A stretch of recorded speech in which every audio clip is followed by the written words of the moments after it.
அந்த குரூப்பா நீங்க? ஓகே. ஸோ அந்த மாதிரி செருப்பு சார். எத்தனை செருப்பு வச்சிருக்கீங்க அப்படி? 25 to 30. 25 30 செருப்பா? 30 செட்டு. 30 செட்டு எதுக்கு?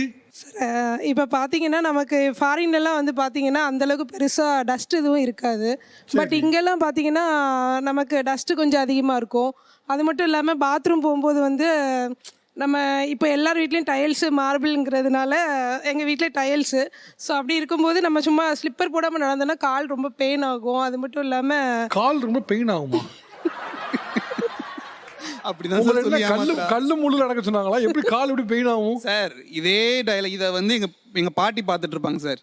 இவ பண்ற ஆக்டிவிட்டிஸ்லாம் பார்த்துட்டு அது வந்து நம்ம ஒரு ஸ்டைலில் வந்து என்ன சொல்லுவாங்கன்னா, இவ பவுஸ்ல ஒரு பாம்பு கொத்த மாட்டேங்குது அப்படிம்பாங்க சார். நீ எங்க மலேசியால இருந்தீங்க? எங்க இருந்தீங்க?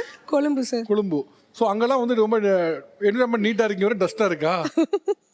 இல்லை சார், அங்கே இருக்கிற கிளைமேட்க்கும் இப்போ நான் வந்து டாக்டர் ஆக்சுவலி. ஸோ அப்படி இருக்கும்போது வந்து இங்கே நமக்கு டைல்ஸ் அந்த மாதிரிலாம் இருக்கிறதுனால இப்போ ஸ்லிப்பர் இல்லாமல் நம்ம நடந்தோம். இப்போ பாத்ரூமுக்கு கூட ஸ்லிப்பர் போடாமல் போனோம் அப்படின்னா இன்ஃபெக்ஷன் ஆகிறதுக்காக நிறைய வாய்ப்பு இருக்குது. அது மட்டும் இல்லாமல் அந்த கால் பெயின் வர்றதுக்கு வாய்ப்பு அதிகமாக இருக்குது. என்ன டாக்டர் நீங்க? Siddha doctor sir.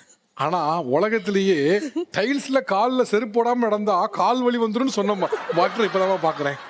அதே மாதிரி பிரஷ் சார். இப்போ யூஸ்வலாக வந்து நம்மலாம் எப்படின்னா கொஞ்சம் நல்லா அந்த ப்ரஷ்ஷோட இது நல்லா தேய்ஞ்ச அளவுக்கு யூஸ் பண்ணுவோம். இவன் போயிட்டு வந்ததுக்கு அப்புறம் எப்படின்னா அந்த ப்ரஷ் வந்து அந்த தேயிற ஸ்டேஜுக்கே போகாது. ஒரு ப்ரஷ்னா 2 months தான். அதில் வந்து அந்த இதெல்லாம் போயிடும். என்னென்னமோ சொல்லுவா சார் அது மெடிக்கல் டேர்ம்ஸில், எனக்கு அது புரியவே புரியாது. என்னம்மா போகும் அப்படி? சார் இப்போ நம்ம ஒரு ப்ரஷ்னாலே காமனாக வந்து நம்ம என்ன பண்ணணும்னா ஒரு 1 or 2 months அது யூஸ் பண்ணணும் சார். அதுக்கு மேலே நம்ம அதை யூஸ் பண்ணும்போது வந்து என்ன ஆகும்னா அது நம்மளோட கம்ஸை வந்து பாதிக்கிறதுக்கான வாய்ப்புகள் அதிகமாக இருக்குது. சரி, நம்ம சித்தா டாக்டர் தானே? ஆமாம். நம்ம வேப்ப குச்சி யூஸ் தானே பண்ணுவோம் சார். அதான் சார் எங்கள் பாட்டி சொல்லுவாங்க, எதுக்கு தான் அந்த பல் விளக்குற கம்பை இத்தனை வேஸ்ட் பண்றாலே தெரியலையே, காசெல்லாம் மண்ணா போதும்பாங்க சார். நம்ம வெளியே போயிட்டு வந்திருக்கோம், சரி நம்ம ஒரு நல்ல விஷயங்கள் 4 சொல்லி கொடுப்போம்னு சொன்னா வீட்டில் அதையே வச்சு கிண்டல் பண்றாங்க சார். எங்க அக்காவுக்கும் எங்க பாட்டிக்கும் சார் காம்போ பயங்கரமா இருக்கும். இவ எது பண்ணாலும் அவங்க கமாண்ட் கொடுத்துக்கிட்டே இருப்பாங்க சார். இவ இப்போ போயிட்டு வந்ததுக்கு அப்புறம் இந்த பேகி ஜீன்ஸ், இந்த கிழிஞ்ச ஜீன்ஸ்லாம் போடுவாங்கல்ல, இதெல்லாம் போட்டுட்டு அவள் இப்படி போவா வருவா. எங்கள் பாட்டி பார்த்துட்டே இருப்பாங்க.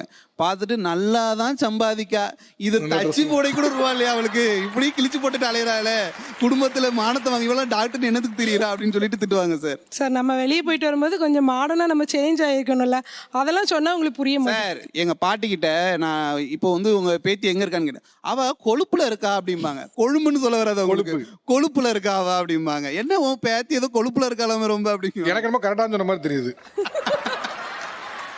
நான் இருக்கிறதுல சீன் போடுறதுல அமெரிக்காவை முஞ்ச முடியாதுன்னு பார்த்தேன். இங்க மலேசியா கொழும்பு பயங்கரமா இருக்கு. நீங்க அவருடைய ஃப்ரெண்ட்? ஓகே. எந்த ஊருக்கு போயிருந்தாப்ல? சிங்கப்பூருக்கு.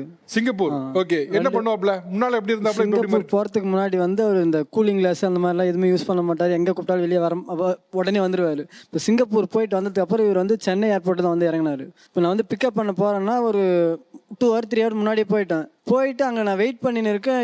கிட்ட வந்து நிற்கிறாரு. அவர் தான் வந்து என் பக்கத்தில் நிற்கிறாரு. எனக்கே தெரியல, அந்த அளவுக்கு அடையாளமே தெரியல. இப்போ சிங்கப்பூர் போகிறதுக்கு முன்னாடி கண்ணாடின்னு அவர் யூஸ் பண்ணதே இல்லை. போயிட்டு வந்ததுக்கு அப்புறம் காலையில் வாக்கிங் போவாங்களா சார், அதுக்கு ஒரு கண்ணாடி, மதியம் ஒரு கண்ணாடி, நைட்டுக்கு ஒரு கண்ணாடி, மாற்றி யூஸ் பண்ணுவார். மாத்திரப்பா போடுவாங்க காலைல நைட்டு. இது என்னப்பா இது புதுசா இருக்கு? இல்லை சார், சிங்கப்பூருக்கு போனதுக்கு அப்புறம் அங்கே கொஞ்சம் எல்லாம் மாடர்ன் கேர்ள்ஸ் மாடர்ன் பாய்ஸ் எல்லாம் இருப்பாங்க. Modern girls. ஸோ அவங்கள பார்த்த உடனே சரி நம்ம ஏன் நம்ம ஊரில் இவ்வளோ கஷ்டப்பட்டோம் செஞ்சோம் பண்ணோம், இங்கே நம்ம சிங்கப்பூருக்கு வந்திருக்கோம், நம்ம ஏன் மறுபடியும் இங்கே சிங்கப்பூரில் கஷ்டப்படணும், நம்ம கொஞ்சம் சம்பாதிக்கிற காசு இங்கே செலவு பண்ணி நம்ம கொஞ்சம் ஜாலியாக இருக்கலாமே, மாடர்னாக இருக்கலாமே, இவங்களோட பழகலாமே அப்படின்னு ஒரு ஆசையில் நான் இருந்தேன் சார். ஒரு பாக்கெட்ல பாத்தியா எடுத்துட்டு வந்திருக்கேன் சார். இது திருவிழா கொடுப்பாங்கல்ல 10 ரூபாய்க்கு 4 கண்ணாடி, அது வந்து காலையில் போடுற கண்ணாடி சார். நியாயமா அதெல்லாம்? சரி அவங்களோட சரி கொஞ்சம் ஜாலியாக இருக்கலாமே அப்படின்ட்டு சண்டே நாளில் அவங்களோட ஜாலியாக இருப்பேன் சார். நான் யாரோட? ஃப்ரெண்ட்ஸுங்களோட, சிங்கப்பூர் சிட்டிசனோட இருப்பேன் சார்.